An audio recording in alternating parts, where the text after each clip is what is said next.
Islamic finance guru IFG is now buying businesses. So they just released a video, and the funny thing is, I'm actually not on anyone's email list, but it just so happened that I was researching something, and IFG had something on their website in which I clicked and downloaded. It was a lead magnet. Obviously, it said they took my email address and everything, and I got one email. To be perfectly honest, I unsubscribed from the newsletter straight away, but IFG, they're starting to buy businesses. So they're buying within the pharmacy industry. Now, I've been hearing about this for some time now, but it's become official that they've actually bought an acquisition, a particular pharmacy, and they're going to buy other pharmacies within the UK. So IFG has now got into the acquisition space. They are buying businesses in their IFG is quite a wide net. Of course, they've got many different investment arms that are going out there.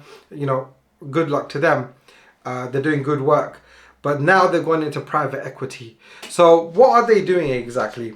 As far as I understand from what I know exactly what they're doing basically, but as far as I understand from their video that they released, and their video is something, I can't remember exactly what it's called, but anyway, you'll see a pharmacy in their thumbnail. So what they're doing is that they have bought a platform business.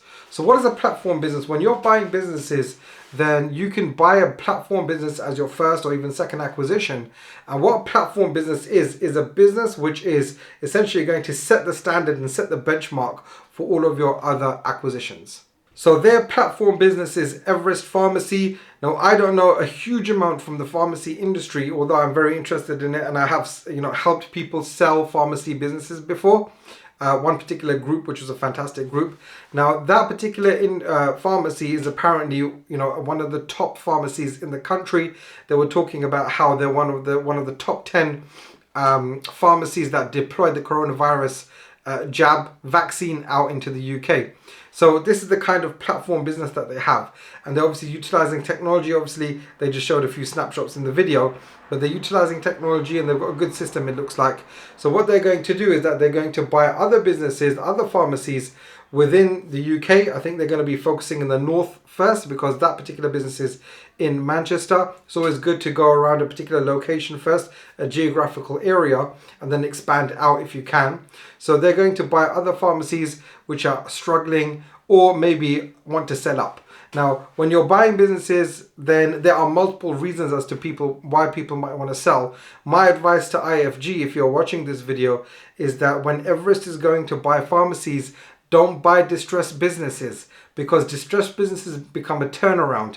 Until Everest has a good turnaround team within themselves, where one person, or in fact 3 people, can dedicate time to turn around these businesses, then don't buy distressed businesses. Buy good pharmacies which are being sold by people who are either retiring, or they're immigrating, or they have got some other reason of selling other than the business being distressed itself. So that's my advice to you, IFG, if you're watching this, because I know that if you buy a distressed business, it takes time to go and turn that thing around. Now, yes, of course, you can buy it for super cheap. You can buy it for pennies on the dollar without a doubt. But do you want that headache? And does Everest currently have the turnaround team there to be able to do this? Do you want to dedicate so much time to doing these turnarounds? Anyway, coming back to the concept. So now they've got their platform business and they go and buy other businesses. They're going to do strategic acquisitions. So their model is that now that they've got their platform business, they can strategically acquire other businesses around that geography and to implement their systems within the other businesses that they are going to buy. So the other businesses become bolt-ons to the platform business, and they roll out their systems, they roll out their brand, they roll out their whatever it is that they need to roll out, their practices, their standard operating practices and procedures, and their business organizational structure out to the other acquisitions. Now, of course, what they're going to do, traditional private equity model, which they're going to try and buy cheap and then they're going to sell. Now, they're obviously deploying 47 million 43 million. I think they paid 7 million for this particular business. So, or invested 7 million in the business. So they're going to deploy 43 million, which is a lot of money to deploy within the industry. They'll be able to do very well with that kind of money. How they're raising it, of course, they're doing it through private raising. So they're doing it through sophisticated investors, and they're doing it from high net worth individuals. and it's something that you can do. Now, there's good amount of growth when you're doing a roll-up. It's called a strategic roll-up, what they're doing. Frame it around acquisition or M&A language, they're doing strategic roll-up.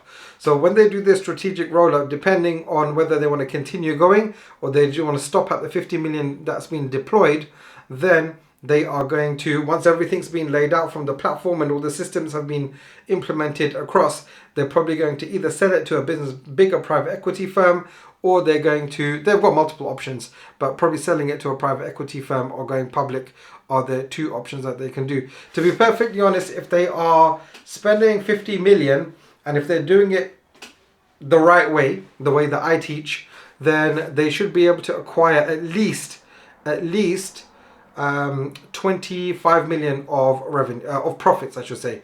25 million of profits. If they acquire 25 million of profits, even 20 million of profits, they will be able to have a sizable exit when they are going to exit.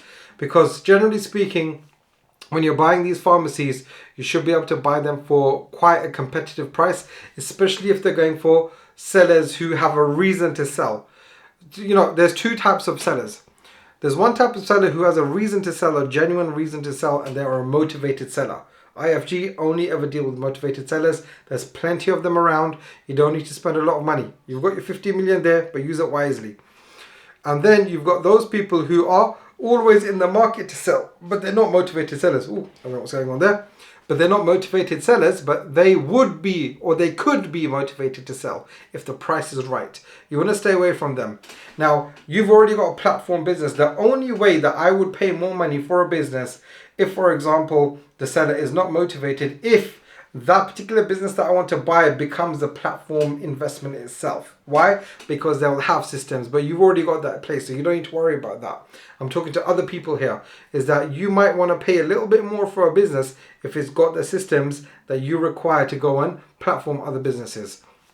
So IFG are in the buying business space now. They're doing it through a private equity model, and they're obviously going to exit over time, whether that's between 3 to 7 years is the normal lifespan of a private equity fund. This particular fund, obviously, they've got a 450 million. Yeah, so coming back to how they're raising finance, they're doing it through private investors who will be giving them money to go and buy it. Now, generally speaking, what you want to do is you want to use as much seller finance as you can, and you'll be able to massively increase the returns that you can achieve when you are doing this roll-up. So it'll be interesting to watch their journey. I'll be following it without a doubt. Of course, if you want to do the same, and you've got a business that either a platform business or you want to buy a platform business and you want to go and buy businesses as well, they have plenty of videos on my channel in which I only talk about business acquisitions and investments on how you can grow your business via acquisition. So if you're interested in growing your business via acquisitions, there's plenty of ways to do this.